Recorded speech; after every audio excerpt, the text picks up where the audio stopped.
Hey there, welcome back to Clicks and Context. I'm Casey Morgan Grant coming to you from CMD Local Solutions here in Atlanta, where we help brands get noticed, get clicked, and actually see results.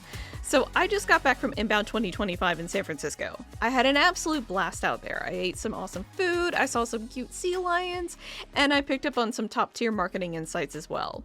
One session in particular has been buzzing around in my brain ever since I got back. If you've ever watched Jay Schwendelson present, you know what I'm talking about. This man brings wild energy for the first thing in the morning. He throws out nonstop insights, he makes you laugh with some quality memes, and he just blows your mind. This year, he tackled email marketing strategies for events, and oh my god, did he deliver. So let's start with the big one that just completely blew my mind. Apple Mail. I had no idea just how much influence that little blue app has. Almost half of all email opens happen right there. And with the new iOS updates, if you play your cards right, your email can actually pop up as a priority lock screen alert. You heard me right. You can get your email on people's lock screens. And that boost alone can bump your open rates by nearly 30%. The trick though, you gotta write your subject lines like confirmations. Think access approved or registration confirmed. I know, I'll admit, it feels kind of cheesy, but in this case, cheesy works. So give it a try. And while we're on Apple Mail, here's another curveball. Stacking.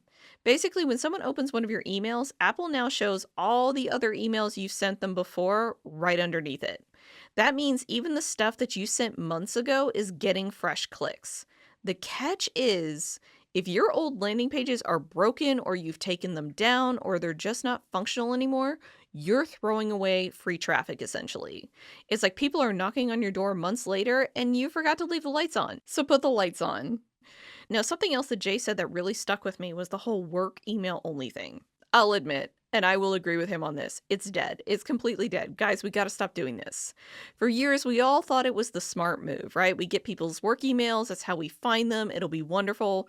But platforms like LinkedIn and Meta actually target better with personal emails. Even execs are more likely to drop a Gmail than their company address. Even I don't use my work address for stuff. I prefer to use my personal email. That's the easiest way to find me. Work is work, life is life. Keep them separate. So forcing people into giving out their work emails, you're just chasing signups away. Just say that you want their email. That's all you need to do. Don't qualify it between work and personal. It's that simple. I'm not kidding. It really is that easy. Which brings up the obvious question. If personal emails are what we want, how do we get them? Jay's answer is just mind-blowingly simple. Instagram Reel ads. It sounds crazy. It sounds insane, but he swears they are the cheapest and most effective way to grow a list right now. He said that Instagram Reel ads are outpacing LinkedIn by miles when it comes to cost per registration. Honestly, when he said that and I saw the results and I saw the slides, I was ready to go test it out the second I got back to the room. Like, I needed to see this for myself. I'll let you know how it goes. But let me get back on track. So we've got people on our list. How do we get them to open our email? The answer is simple. Keep it short. White space in the inbox is everything, especially with super long subject lines, super long pre-headers. You want that beautiful white space in a sea of words, and it will make your email pop out for people and encourage them to open it. And when I say simple, I mean like subject lines that are like 3 words or less. Those are absolutely killing it. And skip the pre-header like I said. We want the white space. And inside that email, break up your copy into 3 little line chunks. You don't need to put a novel in there. We don't need that. We just need 3 lines. Make it more like a quick tap on the shoulder and not a long brochure that nobody asked for.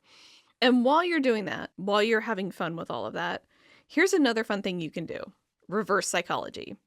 Instead of saying must-read announcement, Jay showed data that nothing important here actually performs better. Or honestly, this might not apply to you. People love opening emails they're not told to.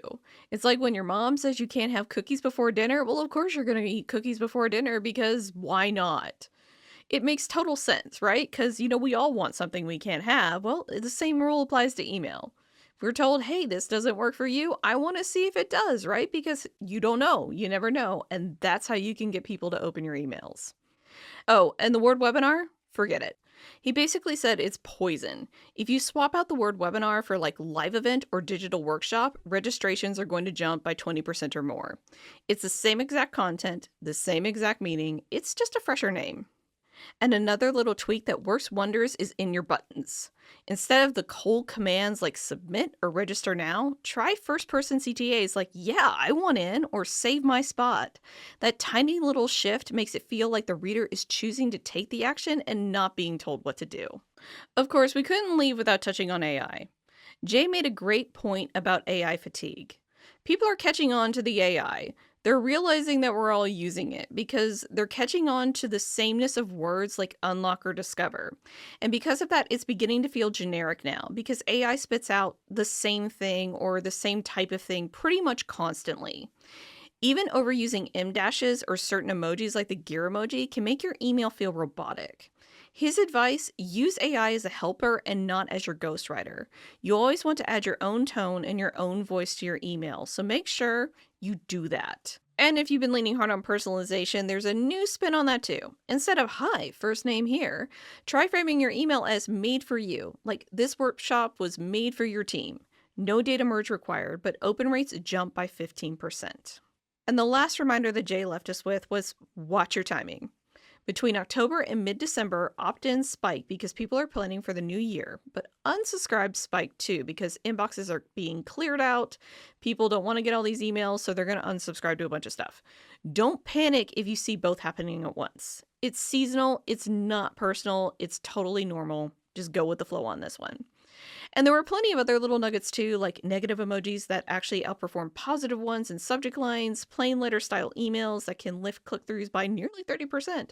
And even swapping a word like growth or quick fix into your content title can boost downloads by 20%. All in all, I found Jay's session, along with all the others I attended, super insightful. I can't wait to put what I learned into practice. Here's the big takeaway from Inbound 2025. Email isn't old school, it's evolving. From confirmation style subject lines that land you on the lock screen to Instagram reel ads that fuel your list growth, to simple tweaks like swapping webinar for live event, the little changes add up to big wins. So as you head back up to your own campaigns, remember short, personal, and human always beats long, robotic, and stale. So that's a wrap for this episode of Clicks and Context. I'm Casey Morgan Grant with CMG Local Solutions here in Atlanta. If today's episode gave you something new to test in your inbox strategy, do me a favor, hit follow, leave a quick review, and share it with someone who's still calling their event a webinar. Until next time, keep your emails fresh, your CTAs personal, and your clicks intentional. I'll catch you soon.